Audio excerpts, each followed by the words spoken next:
Black and white நேயர்களுக்கு வணக்கம். நிகழ்ச்சியில் பத்திரிகையாளர் சுபேர் நம்முடன் நினைக்கிறார். வணக்கம் சார். வணக்கம். நடிகர் சங்கம் கட்டடம் கட்டி முடித்ததுக்கு பின்னர் தான் திருமணம் அப்படின்னு விஷால் சொல்லியிருந்தார். அது ஒரு 3 ஆண்டுகளில் முடிவு நினச்சேன், 9 ஆண்டுகள் ஆகிடுச்சு. ஆகஸ்ட் 15 கட்டடம் திறப்பு அப்படின்ட்டு ஏற்கனவே சொல்லியிருந்தார். இப்போ மீண்டும் விஷால் சொல்லியிருக்கிறார். திருமணமும் பெண்ணெல்லாம் பார்த்தாச்சு, பேசி முடிச்சாச்சு அப்படின்றாரு. விஷாலுடைய திருமணம், நடிகர் சங்கம் திறப்பு விழா எல்லாம் சேர கைகூடி இருக்குதா? இல்லை, நடிகர் சங்கம் வேலையை முடிஞ்சிருச்சு, ரொம்ப ஜரூராக வேலை போயிட்டு இருக்கு. அது சீக்கிரம் திறக்கிறதுக்கு உண்டான வேலையில் பார்த்துருக்காங்க. விஷால் அவர் சமீபத்தில் சொன்ன விஷயந்தான், பொண்ணு பார்த்துட்டாங்க அப்படின்னு வரக்கூடிய தகவல்னா அவங்க குடும்ப சார்பில் ஏதோ ஒரு பெண்ணை, அவங்க சொந்தக்கார பெண்ணை பார்த்துருக்காங்க போல். அதுக்குண்டான ஏற்பாடுகள் நடந்துகிட்டு இருக்கிறதாக ஒரு தகவல் வருது. ஒரு நடிகர் சங்கமும் நடக்க போது, விஷாலுக்கும் திருமணமும் நடக்க போகுது. விஷால் வாழ்க்கையில் நல்ல சம்பவம் நடக்க போது, அதுக்கு வாழ்த்துக்கள்.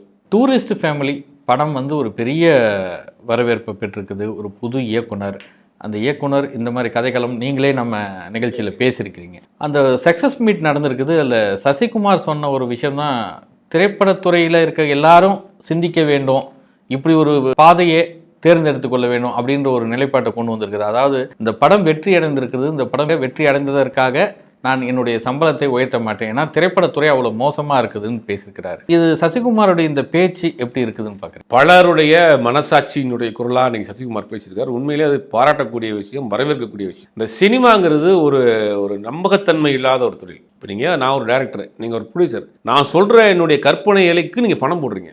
இதில் யார் ரெஸ்பான்சிபிள் அதிகம்னா நீங்கள் தான் ரெஸ்பான்சிபிள் அதிகம். உங்கள் 2 தலைமுறைக்கு சேர்த்து வச்சுக்கக்கூடிய பணத்தை கொண்டு வந்து இன்வெஸ்ட் பண்ணுறீங்க. நான் ஒரு கதையை சொல்கிறேன், என் மனசுக்கு தோணுனதை, என் கற்பனையில் வந்ததை ஒரு கதையாக சொல்கிறேன். இது ஓடும் நம்பிக்கையில் ஒரு படம் எடுக்கிறோம். அப்போ இதுக்கு எதுக்குமே கேரண்டி கிடையாது. நீங்கள் கோல்டு கவரிங் வாங்கினா கூட கேரண்டி இருக்கும், ஒரு படம் எடுக்கிறதுக்கு கேரண்டி கிடையாது. ஒரு பெரிய நடிகரை வைத்து நீங்கள் படம் எடுக்கிறீங்கன்னா கூட இப்போ அந்த நடிகருக்கு உண்டான ஒரு மினிமம் பிஸ்னஸ் இருக்குது, அதுவும் இப்போ கிடையாது. நீங்கள் எந்த படம் வந்தாலும் ரிலீஸ் பண்ணிட்டா ஓடிடி ரிலீஸ் பிஸ்னஸ் கிடையாது, சேட்டலைட் பிஸ்னஸ் கிடையாது, தேட்டருக்களும் படம் ஓடினா தான். இப்படி ஒரு நிலைமை இன்னைக்கு சினிமாவில் இருக்குது. ஒரு பெரிய நடிகர்கள், ஒரு 5-6 நடிகர்கள் இருக்காங்க. அந்த நடிகர்களுக்கு என்னன்னா, ஒரு ரசிகர்கள் 2 நாளைக்கு படத்தை ஃபுல் பண்ணி விட்டுருவாங்க. ஒரு சின்ன பிஸ்னஸ் இருக்கும், அதுவும் அவங்க கேட்கக்கூடிய சம்பளம், காஸ்ட் ஆஃப் ப்ரொடக்ஷன்ஸு, ப்ரொமோஷன்ஸ் இதெல்லாம் நீங்கள் கால்குலேட் பண்ணி பார்த்தீங்கன்னா படம் உங்களுக்கு லாஸ் தான் நிற்கும். பெரிய அளவில் இன்வெஸ்ட் பண்ணி லாஸ் ஆகும் பெரிய நடிகரை வச்சு பண்ணுறப்ப. சின்ன நடிகரை வச்சு பண்ணுறப்ப அதுக்கு கேரண்டியே கிடையாது. படம் நல்லா இருந்தால் ஓடும், அவ்வளோதான். இதுதான் சினிமா இண்டஸ்ட்ரியோட இன்னைக்கு நிலைமை. இப்படி இருக்கிறப்ப ஒரு படம் ஓடிடுச்சுன்னா அந்த ஹீரோ கேட்கக்கூடிய சம்பளம், ஹீரோ பண்ணக்கூடிய அட்ராசிட்டி எல்லாம் நீங்கள் எக்கச்சக்கமாக போச்சு. ஒரு படம் சமீபத்தில் ஓடின ஒரு ஹீரோ அவருடைய சம்பளம் 2வது படத்துக்கு 10 கோடி ரூபா சம்பளம். 10 கோடி ரூபா சம்பளம் மட்டும் இல்லாமல் அவருக்கு தனி கேரவன் வேணும், சிங்கிள் டோர் கேரவன் வேணும், அவர் போகிற லிஃப்ட்டில் யாரும் ஏறக்கூடாது, அவருக்கு 7 ஸ்டார் ஹோட்டலில் தான் ரூம் போடணும். ஒரு நடிகர்லாம் பண்ணியிருக்காரு, ஒரு அவுட்டோர் ஷூட்டிங்கில் ரூமில் டேப்பில் லேசாக தண்ணி ஒளியும் பாருங்க. அந்த மாதிரி ஒரு சத்தம் கேட்டுட்டு இருந்திருக்கு போல. அது ஒரு ஹோட்டல், பெரிய ஹோட்டல் தான் போட்டிருக்காங்க. அது ஏதாவது டேப் லீக்காக இருந்திருக்கும். எனக்கு நைட்டு தூங்க முடியல, டிஸ்டர்பாக இருக்குன்னு சொல்லிட்டு ஷூட்டிங்கை கேன்சல் பண்ணி மெட்ராஸ் பண்ணிட்டார். நைட்டு ஃப்ளைட் ஏறி காலையில் யூனிட்லாம் எனக்கு இது காணும். வளர்ந்து வரக்கூடிய ஒரு இளம் நடிகர். இதெல்லாம் ஏன் சொல்கிறேன்னா, ஒரு படம் ஓடிட்டா போதும். இப்போ சிவகார்த்தியின் படம் பார்த்தீங்கன்னா, அமரன் படத்துக்கு முன்னாடி வரைக்கும் 30 கோடி ரூபா தான். இப்போ 50 கோடி ரூபா சம்பளம் கேட்குறாரு. 50 கோடி 100 கோடின்ற சம்பளம்ங்கிறது ஏற்றி நடிகர்கள் இந்த ஒரு பில்டப்பை பண்ணி வச்சுருக்காங்க. ஒரு பிஆர் டீமை வச்சு தான் படம் அவ்வளோ 500 கோடி கலெக்ஷனாக இருக்குது, 300 கோடி கலெக்ஷனாக இருக்குது, இவ்வளோ சம்பளம் வந்திருக்கு, இவ்வளோ லாபம் வந்திருக்குன்னு. இப்போ யாராவது ப்ரொடியூசர் ரிப்பீட்டாக படம் பண்ணுறாங்கன்னா நீங்கள் லிஸ்ட் எடுத்து பார்த்தீங்கன்னா யாருமே கிடையாது. தமிழ் சினிமாவில் தொடர்ந்து படம் பண்ணிக்கிட்டு இருந்தக்கூடிய ஏவிஎம்மாக இருக்கட்டும், சூப்பர் கூட்டாக இருக்கலாம், படம் நிப்பாட்டாங்க.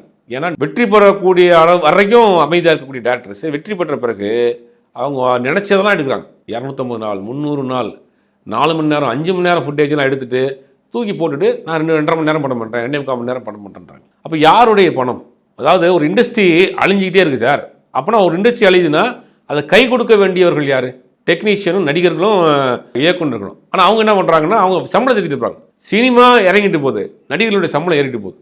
இது எப்படி இருக்குது பாருங்கள், 2 பேலன்ஸ் இப்படி இருக்குது. ஒன்று, சினிமா இறங்கிட்டே போகுது, நடிகர்களுடைய சம்பளம் ஏறிட்டே போகுது. இதெல்லாம் இப்போ தமிழ் சினிமாவில் பலருடைய மனக்குமுறலாக இருக்குது. ஒரு படம் எடுத்தவங்க திருப்பி படம் எடுக்கக்கூடிய சூழ்நிலை இல்லை. அப்படிங்கும்போது சசிகுமார் அந்த டூரிஸ்ட் ஃபேமிலி படத்தினுடைய சக்ஸஸ் மீட்டில் பேசின விஷயம் பலரும் இன்னைக்கு அதை கொண்டாடிக்கிட்டு இருக்காங்க. வரவேற்கக்கூடிய விஷயம் தான். என்ன சொல்கிறாருன்னா, இந்த படம் ஓடிடுச்சு, இந்த படம் ஓடினதுனால என் சம்பளத்தை ஏற்ற மாட்டேன், இது நான் உறுதியாக சொல்கிறேன், மேடையில் சொல்லலான்றார். ஏன்னா சசிகுமார் அந்த கிராஃப்ட் அப்படி. முதல் படம் சுப்பிரமணியபுரம் பண்ணுறப்ப முதல் படத்துக்கு அவர் தான் தயாரிப்பாளர், அந்த படத்தில் நடிக்கவும் செய்கிறார். அப்போ எவ்வளோ நம்பிக்கைன்னு பாருங்கள். அவர் தான் நடிக்கிறார் அந்த படத்துக்கு, செகண்ட் ஹீரோவா அவர் தான் அந்த படத்துக்கு ப்ரொடியூசர், அவர் தான் இந்த படத்துக்கு டைரக்டர், ப்ரொடியூசர், நடிகர் 3 போஸ்டிங் எடுத்துக்கிட்டு ஒரு கதையை ரெடி பண்ணி ஒரு படம் பண்ணுறாரு. அப்போ தன் மீதும் படத்து மேல உள்ள நம்பிக்கையில் பண்ணுறாரு. அதற்கு பிறகு தொடர்ந்து வெற்றி படங்கள் பண்ணுறாரு, சொந்தமாக படம் பண்ணுறாரு. நிறைய படங்கள் லாஸ் ஆகுது.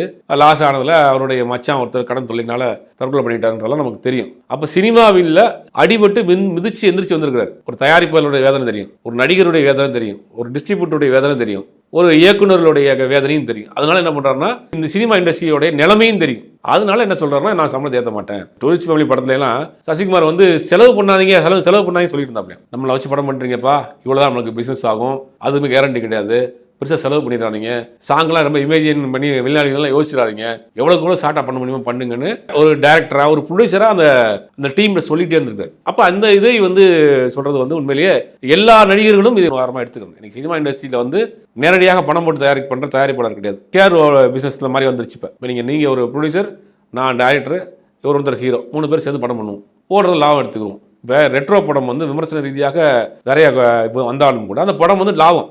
ஏன்னா அந்த படத்தினுடைய ப்ரொடியூசர் வந்து சூர்யாவும் டைரக்டரும் ப்ரொடியூசர் அந்த படத்துக்கு 2Dயும் ஸ்டோன் பெஞ்சும் தான் அந்த படத்தை தயாரிச்சிருக்காங்க. இப்போ இவருடைய சம்பளம், டைரக்டருடைய சம்பளம் எல்லாம் போனது பிறகு அந்த படத்துக்கு வரது லாபம் தானே அவங்களுக்கு. பழைய தயாரிப்பாளர் வந்து டான் பிக்சர்ஸ் அதான் பண்ணுறாங்க. நீங்கள் நடிகராக நீங்கள் வாங்க, நீங்கள் ஒரு பார்ட்னர், 2 பேர் சேர்ந்து படம் பண்ணுவோம், வர்ற பிசினஸ்ல ஆளுக்கு பாதி எடுத்துக்கிறோம் அப்படிங்கிற. அதுலேயும் என்ன பண்ணுறாங்க சில நடிகர்கள், எனக்கு ஒரு 1/3 அட்வான்ஸாக கொடுத்துருங்கன்றாங்க. 50 கோடி ரூபா 25 கோடி ரூபா கொடுத்துருங்க, மிச்சம் 25 கோடி ரூபாய் நான் பார்ட்னராக இருந்துக்கிறேன் அப்படின்னு. இதுவே தப்புது. இப்போ நீங்கள் எந்த சினிமா வந்து தொழில் நலிவடைஞ்சிட்டு போயிட்டு இருக்குன்னா அதை வந்து அடுத்த கட்டத்துக்கு கொண்டு போகிறதுக்கு எல்லாரும் சேர்ந்தா தான் முடியும். அதை வந்து சசிகுமார் முன்னெடுத்திருக்காரு. சசிகுமார் வந்து பொறுத்த வரைக்கும் ஒரு சினிமா தியேட்டர் ஓனருடைய சொந்தக்கார பையன், அவருடைய பெரியப்பா படம் எடுக்க வர்றாரு, அதில் சினிமாவுக்கு வந்தவர், சினிமா ஆசையில் வந்தவர், தன்னை வந்து ஒவ்வொரு விஷயத்தையும் உருவாக்கிட்டார். சுப்பிரமணியம் படத்துக்கு மியூசிக் டைரக்டராக ஜேம்ஸ் வசந்தனை போகிறாங்க. ஜேம்ஸ் வசந்தன் ஒரு தொலைக்காட்சி சேனலில் வந்து ப்ரோக்ராம் ப்ரொடியூசர் இருக்காரு. அதுக்கு பிறகு சில நிகழ்ச்சிகள் தயாரிச்சுட்டு இருக்காரு. இவருக்குள்ள ஒரு மியூசிக் டைரக்டராக இருக்கான்னு யாருக்கும் தெரியாது. படான்னு பார்த்தா அவரை போய் தேடி கண்டுபிடிச்சி அந்த படத்துக்கு மியூசிக் போட்டு அந்த பாட்டு கிட்டான பிறகு தான் ஜேம்ஸ் வசந்தன் மியூசிக் டைரக்டராக பல பேருக்கு தெரியும்.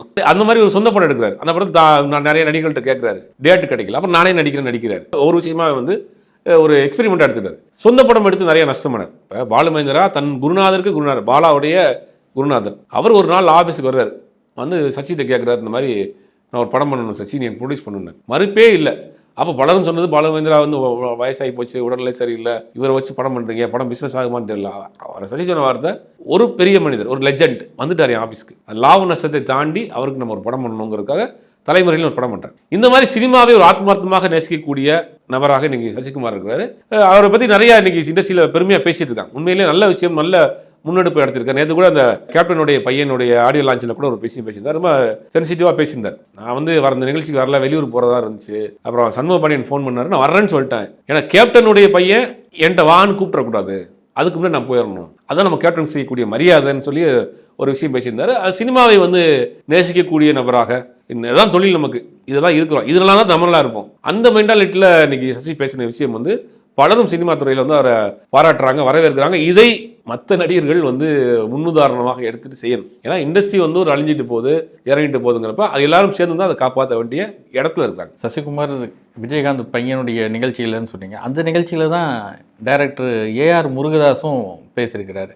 எல்லாரும் விஜயகாந்த் எந்த அளவுக்கு சினிமாவுக்கு முக்கியத்துவம், மற்ற மனிதர்களுக்கு எப்படி முக்கியத்துவம் கொடுத்தாரு, அதுவும் இந்த உணவு பாகுபாடு இல்லாமல் எப்படி நடத்தினாரு அப்படின்ற விஷயங்கள்லாம். இந்த நேரத்தில் ரமணா பார்ட் 2 எடுப்பேன், அதை வந்து சண்முக பாண்டியனை வச்சு எடுக்கிறேன் அப்படின்ற மாதிரி ஏஆர் முருகதாஸ் பேசியிருக்கிறாரு. எல்லாருமே ஒரு சினிமா துறையில் இப்படி இருக்கிறதும் ஒரு பெரிய விஷயமா, ஒரு நன்றி தெரிவிக்கிறதுக்கான ஒரு விஷயமா இப்படி தொடர்றது ரொம்ப அபூர்வமாக தான் இருக்கா? நன்றி இல்லாத ஆட்கள் சினிமாவில் அதிகம் சார். சினிமாவில் ஒரு மேடைகளுக்காக பேசுவாங்க. அதுலேயும் நீங்கள் பேசுறது நோட் பண்ணால் தெரியும் உங்களுக்கு. வளர்ந்து வாங்க பண்ணுவோங்கிறார்.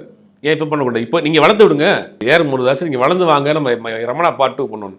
வளர்ந்த பிறகு நீங்கள் எதுக்கு?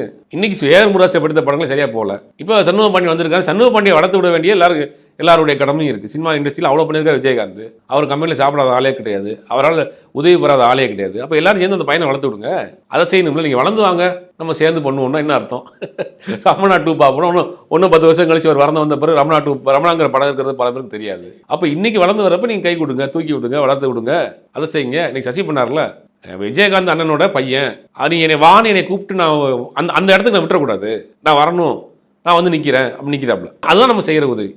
அதை நீங்கள் செய்யுங்க. நீங்கள் வளர்ந்து வந்த பிறகு நான் உங்களுக்கு படம் தர்றேன் அப்படிங்கிறது என்ன அர்த்தம்? அது அப்போ ரமணாங்கிறது ஒரு பெரிய ஒரு விஜயகாந்துடைய லைஃப்லேயே ஒரு முக்கியமான படம், நல்ல படம். ஆனால் நீங்கள் வந்து வளர்ந்து வந்த பிறகு பண்ணுறங்கிறது இப்போ அவரை வளர்த்து விட வேண்டியது கடமை தானே.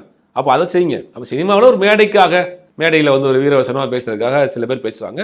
சசியை பொறுத்தவரைக்கும் அதை ஃபாலோ பண்ணுறாரு. இப்போ வரைக்கும் வரக்கூடிய தகவல்னா அடுத்தடுத்து நிறைய கம்பெனி சினிமாவில் வந்து ஒருத்தர் வெற்றி அடைஞ்சிட்டாருன்னா அவரை போய் முச்சிருவாங்க, காக்கா மொச்ச மாதிரி. நீங்கள் அவரை போய் நிறைய பேர் கதை கேட்க போகிறாங்க, நிறைய பேர் சொல்ல போகிறாங்க. எல்லாத்துலையும் சொல்கிறது கதை பிடிச்சது தான் பண்ணுறேன், சம்பளம் எனக்கு அதே தான். டூரிஸ்ட் ஃபேமிலிக்கு வாங்கின சம்பளம் தான் இப்பயும் கொடுங்க. ஏன்னா சினிமா இண்டஸ்ட்ரிக்கு நம்மளால் ஒரு உதவி இருக்கணும். ஏன்னா இண்டஸ்ட்ரி அழிஞ்சிட்டு வருது அப்படிங்கிறத ரொம்ப தெளிவாக இருக்கிறாரு. அப்போ அதுதான் சரியான விஷயமா இருக்கும். மேடையில் பேசுறதுல என்ன இருக்க போகுது? இப்போ அஜித் விடாமுயற்சி குட் பேட் அக்லின்றது அடுத்தடுத்து அஜித் படங்கள் வெளியே வந்து அந்த ரசிகர்களை உற்சாகப்படுத்துது. இப்போ அடுத்த படம் ஏதோ ரொம்ப இடைவெளி இருக்கிற மாதிரி தெரியுது. அந்த அளவுக்கு ஒரு டியூரேஷன் எடுத்துக்கிட்டார் அஜித்.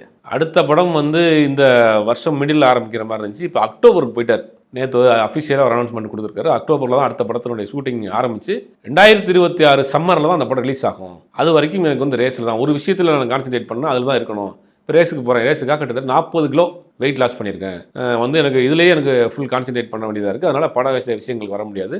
ஒரு விஷயத்தை செஞ்சால் அதில் முழுவதுமாக இறங்கி அதை முடிச்சுக்கிட்டு தான் அடுத்த வேலைக்கு போகணும். அது நல்ல பாலிசி தான்.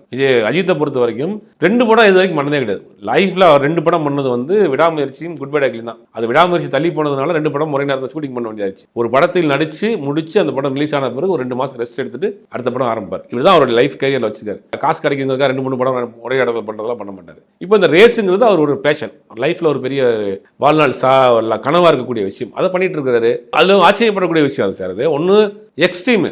சினிமாவுக்கும் ரேஸுக்கு என்ன சம்பந்தம் இருக்குது? எக்ஸ்ட்ரீமான ஒரு 2க்கு ஆப்போசிட்டான ஒரு இண்டஸ்ட்ரியில் போய் இன்னைக்கு துபாயில் 3வது பிளேஸ் வர்றாரு, இட்டாலியில் 2nd பிளேஸ் வர்றாரு, நீ அடுத்து ஃபர்ஸ்ட் பிளேஸ் வந்துடுவார்னு நினைக்கிறேன். ஃபர்ஸ்ட் பிளேஸ் வந்துட்டாருன்னா இது வந்து ஒரு சினிமா நடிகர் ஒரு இன்டர்நேஷனல் கார் ரேசர் ஆகிறதெல்லாம் வந்து எனக்கு தெரிஞ்ச உலக வரலாற்றில் யார் இருக்காங்கன்னு தெரியல. அதுக்காக தன்னை அடாப்ட் பண்ணிக்கிறாரு. 40 கிலோ குறைச்சிருக்காரு. ஃபுட் கண்ட்ரோலில் இருக்காரு, டயட்டில் இருக்காரு, எக்ஸசைஸில் இருக்காரு. அந்த காரில் அந்த சீட் அவ்வளோதான் இருக்கும், அவ்வளோதான் வெயிட் இருக்கணும், ரேஸுக்கு போகிறப்ப அவ்வளோதான் வெயிட் இருக்கணும், சில ரூல்ஸ் வச்சிருக்காங்க, இன்டர்நேஷனல் ரூல்ஸ். அதெல்லாம் ஃபாலோ பண்ணிட்டு இருக்காரு. அப்போ எனக்கு வந்து சினிமாவில் அங்கே நடிக்க வந்துட்டேன்னா எனக்கு அதெல்லாம் போயிடும். அதனால் முழுவதுமாக என்னுடைய வேலைகள்லாம் முடிச்சுட்டு நான் அக்டோபருக்கு பிறகு தான் ஆரம்பிப்பேன் அப்படிங்கிற மாதிரி போயிட்டாரு. நிறைய டேரக்டர்ஸ்ட்டை கதை கட்டிட்டு இருக்காங்க. ஒரு பெரிய லிஸ்ட் சொல்கிறாங்க. ஆதிக் ரவிச்சந்திரன், அப்புறம் விஷ்ணுவர்தன், அப்புறம் நிறைய அவருடைய சிவா, திருச்சி சிவா, அப்புறம் நீல், நிறைய பேர் ஒரு லிஸ்ட் இருக்காங்க. அந்த லிஸ்ட்டில் யாராவது ஒருத்தர் தான் செலக்ட் பண்ண போகிறேன். இப்போ வரைக்கும் செலக்ட் பண்ணல. அதனால் அடுத்த வருஷம் தான் அஜித்தை திரையில் பார்க்கக்கூடிய வாய்ப்பு அஜித் ரசிகர்களுக்கு கிடைக்கும். நன்றி சார். மற்ற